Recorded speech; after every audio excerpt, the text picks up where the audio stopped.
bandages and sterilized equipment. Well, that's good. My name is Doris Ward, and I was a teacher here in the school for 10 years.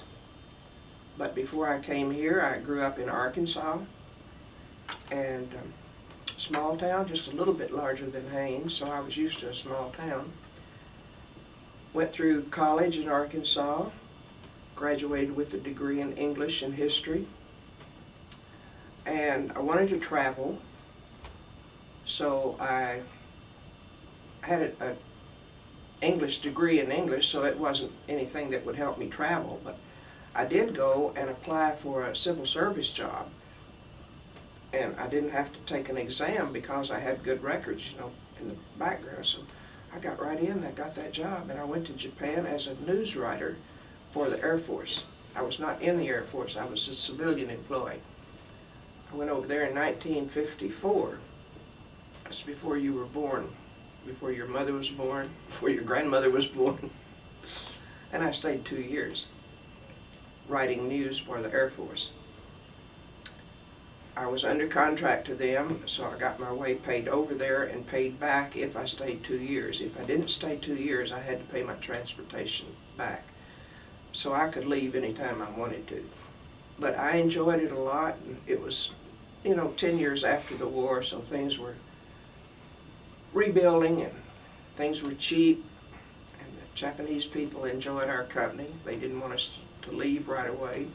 I really enjoyed it. I got out a lot and saw a lot of the area, and I found out that the Japanese students were very eager to get an education because they realized that an education was their key to a good job, and they all hoped to learn English because they thought that would be a better job. So as part of my job in the Air Force was to work with the Japanese community and making speeches or talking with them, doing things like that. And one of the best things I did was talk to a group of Japanese boys who were still in the high school age, but they were from a lower class, so they weren't in the elite society. And they, through a YMCA program, were taking English. And they wanted me to come, and I said, now do you want to learn to diagram? Do you want parts of speech? Do you want all that? And they says, no, we just want you to come and talk because we've been taught by a Japanese speaker, and we want to hear an American speaker of English. And so I'd go there once a week and sit around a table, sort of. In fact, the classroom was an old rail car, so it was looked exactly like this. And the students came there after they'd been in school all day long, and they asked questions, and I just talked to them. So that bunch of students, that bunch has a southern accent. They don't sound Japanese, they speak. What do you think was the biggest difference between Japan and America at that time? At that time, well, they were very poor because of the war. In the city that I was staying, Nagoya, which was about the second or third largest city in Japan, had 2 or 3 million people, I've forgotten exactly, but it was a large city. And I was there 10 years after the war, and they told me that 85% of the city had been destroyed by incendiary bombs. Those are bombs that hit and then fire goes out. And Japan was mostly built of wood. Wooden houses, wooden temples. Now the downtown buildings were concrete and steel, but out in the countryside it was mostly wood. And we had a picture in our office that showed the city of Nagoya. Where we were was an ex-municipal building. You could see all the way across town, and there wasn't a thing but debris. They built back very quickly. And comparing that with Europe, I was in Europe just months after I'd been in Japan. In Germany, for example, you'd go down blocks and there were still great heaps of rubble left from the war because their buildings were stone and steel, concrete, and they hadn't rebuilt as quickly as Japan had. But they were more progressive, I think, at that time. They had more things developing than Japan did. Japan was still very poor at that time. What types of news stories did you write for the Air Force? Well, I've often said that I could write any story because I did propaganda for the Air Force. If I could make them look good, I could make anything look good. Now, I worked in an office that was completely staffed by airmen. My boss was a major who was still a civilian at heart, so he wasn't that strict military, hardcore officer that I ran into. There were a lot of them there, but my boss was a civilian at heart, so we understood each other.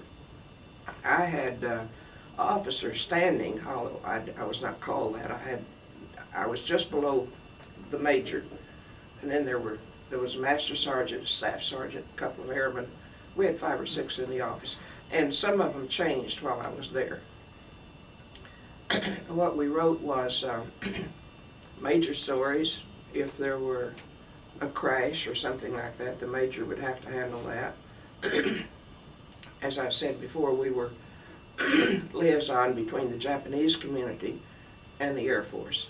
There were 40,000 Air Force people there, and that's a pretty good sized community. They had their schools, they had PX, they had, you know, a community where the dependents lived, so it was like a little city.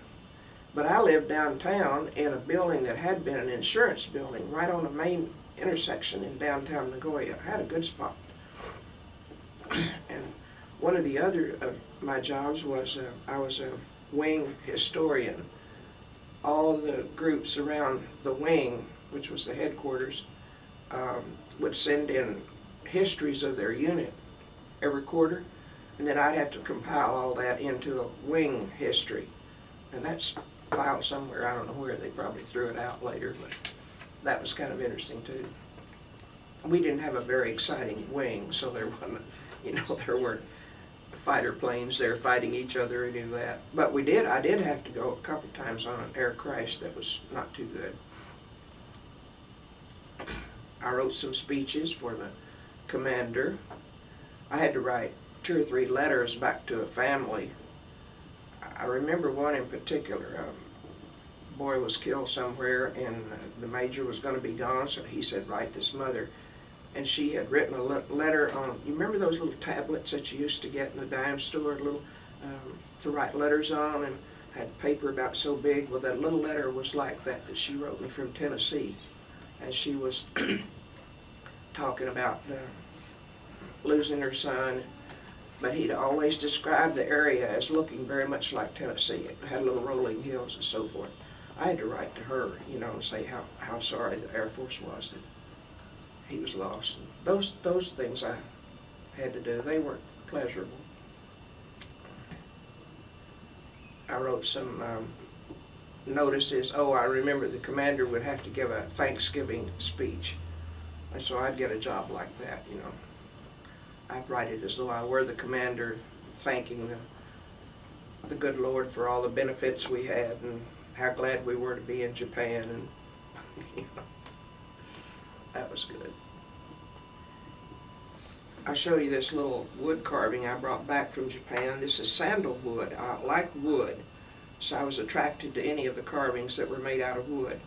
And this Japanese figure was a story they told their children about a boy, a young boy in Japan.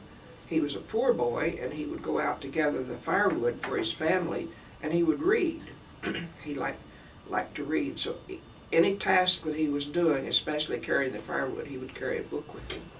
And I've forgotten his name. He had a name, but this was a famous sculpture, and you'd find it all over.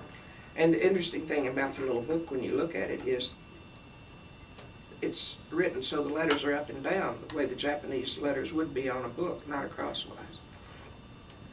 I can't remember his name. I've thought and thought, but I can't remember. This is sandalwood. And the little shoes, it's just exquisite when you look at the details, because the little sandals that he has on are called Zori, Z-O-R-I. And that's long before I saw flip-flops around here. And these are made out of straw. And you could buy them in the stores for equivalent to us 10 cents a pair. They were made out of straw and didn't last very long, but that's what the natives wore, the Japanese.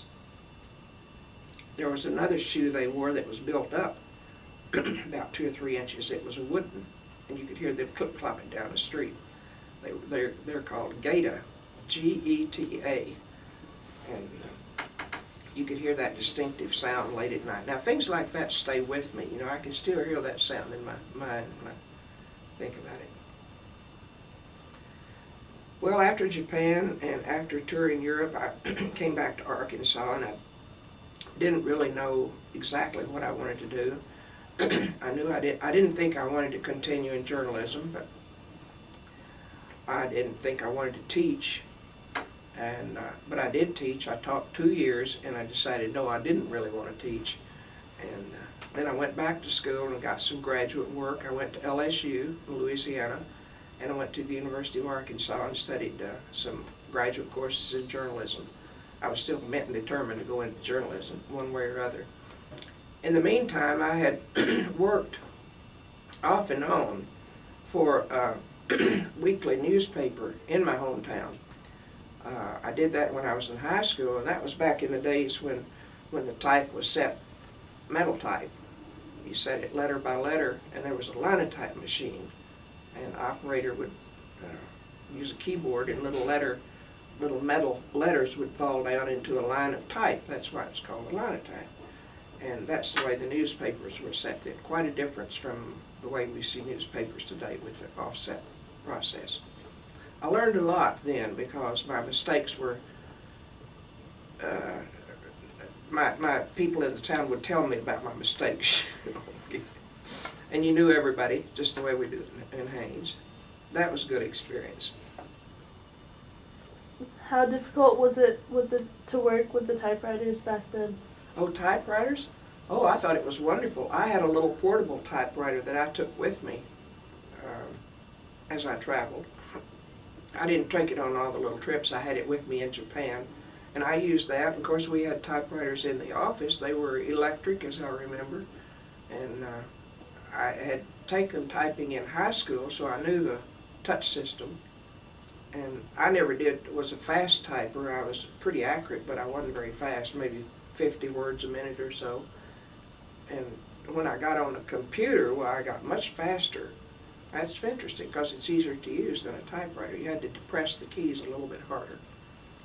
And when I was teaching here at the school, one of the happiest days of my life was when the superintendent found me an old beat-up typewriter that I could take in my classroom. We didn't have computers and individual computers.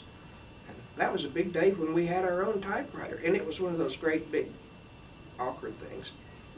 We were tickled. That was good. So then after I got my graduate work, and I went back to college and got a master's degree, and decided then that I wanted to go back to teaching. And I wrote a three-paragraph letter to the Department of Education, Juneau, Alaska. I didn't know any place in Alaska. I didn't know anybody in Alaska, but I thought I'd come up here because in a class I was taking in my education courses, a woman from Kenai was in the class.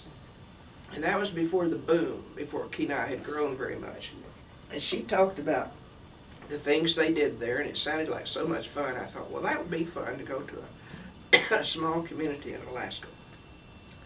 Now, you have to understand that I grew up in hot weather. And I thought, that's not going to be good. I won't last a year in that cold weather.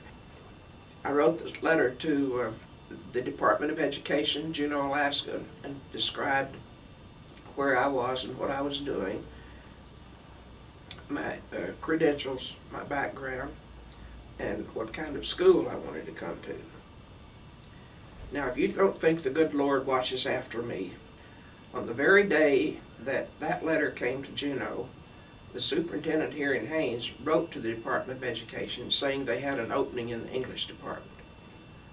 And so they referred my letter to him, Mr. John, and he wrote on the bottom of my letter that I'd written to Juneau, I'd like to have you do an interview. I had no idea where Haines was. I couldn't find it on the map. Didn't know anything about it. But what attracted me, he finally, and I hadn't told my parents or the superintendent of the school, I hadn't told anybody that I'd written this letter. And it was about April or so, toward the end of the year.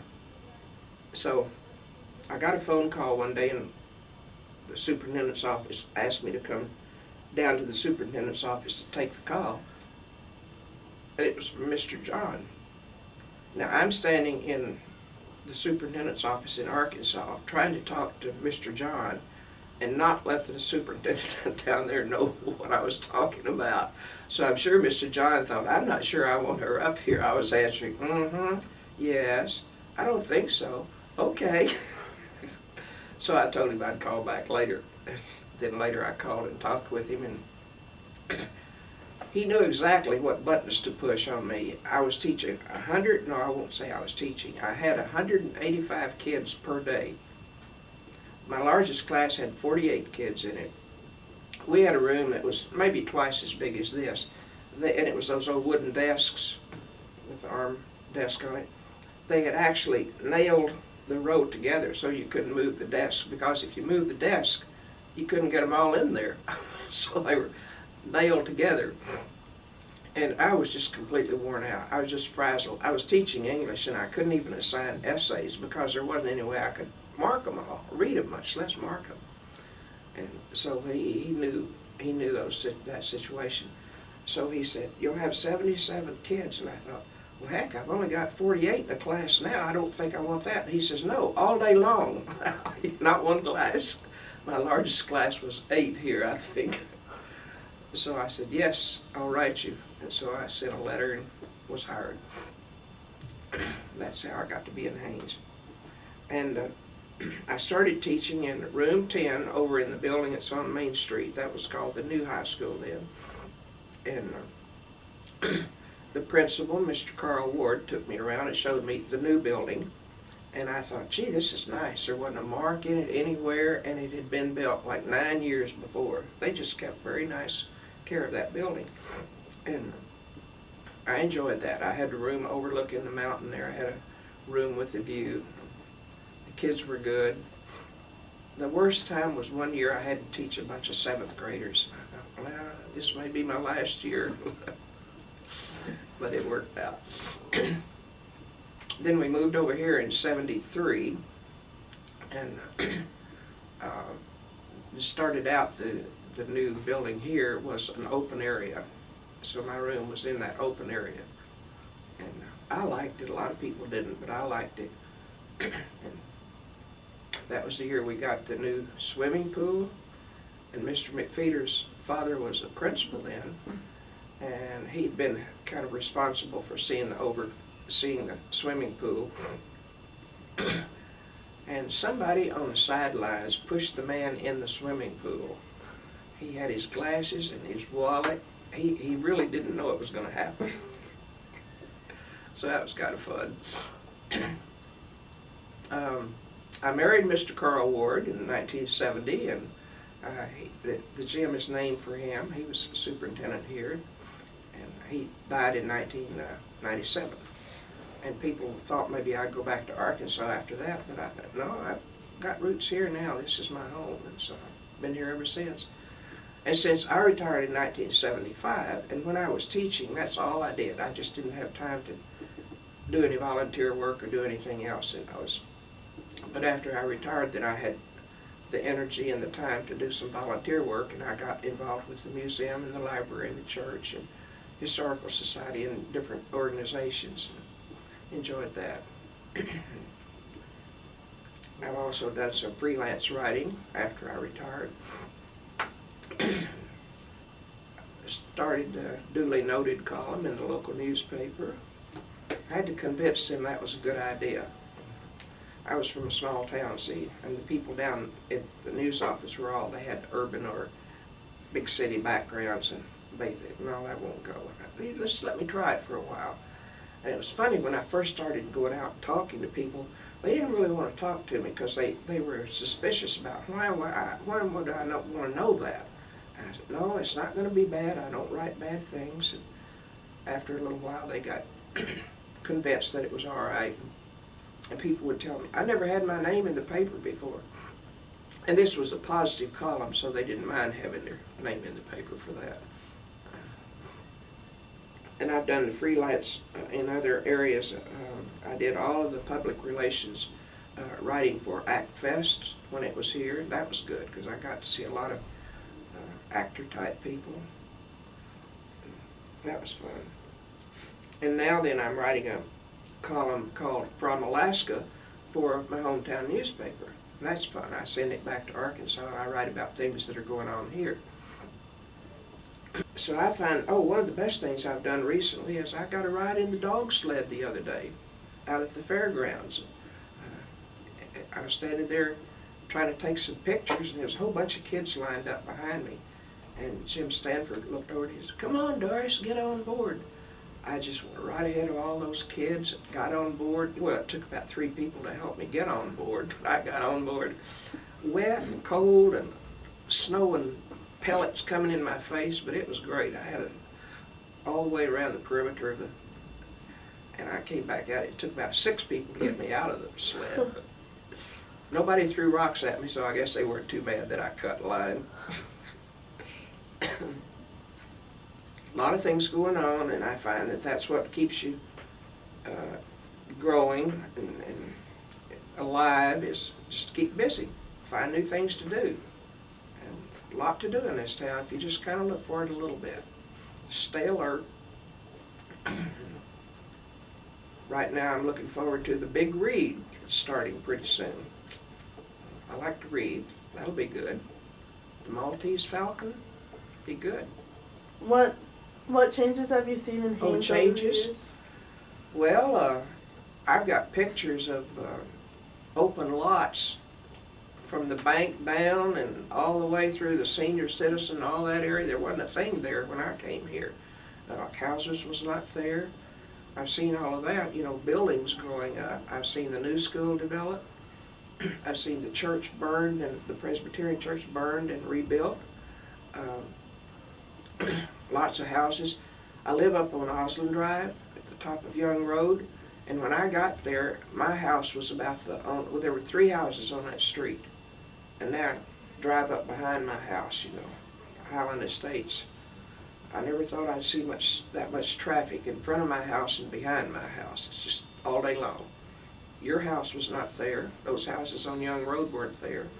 None of those roads were paved. Just a lot of changes. And most of the real grumpy, ugly people have left. The good people stay.